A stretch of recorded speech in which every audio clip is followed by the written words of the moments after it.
Hayırlı gün. Ben Bazarбай Dildar, Ardın kızımın. Жасым 5 жаста.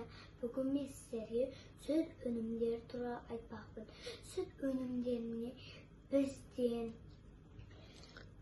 май, ақ ірімшік, қызыл ірімшік, құрт және сүзбе, қаймақ жатады және айран.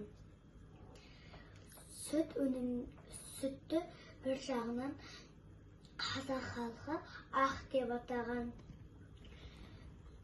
Анам мен бірінші сиыр сауып келген соң сүт машинаға сүтті құяды. Бір жағынан қаймақ ағады, бір жағынан көк сүт ағады. Қаймақтан біз май жасаймыз, ал көк сүттен біз құрт жасаймыз.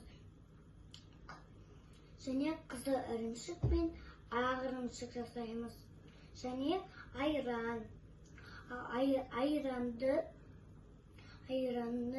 үйітіп біз сүзбе жасаймыз. Тағы да құрттың әрбір түрлері болады. Қоңыр түрі, ақ түрі және әр түрлі пішіні болады. Домалақ, сопақ, 3 бұрыш, 4 бұрыш түрлері болады.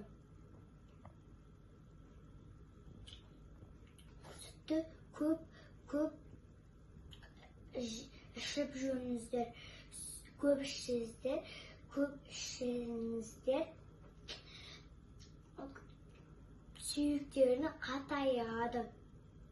Назарларыңызға рахмет. Сау болыңыздар.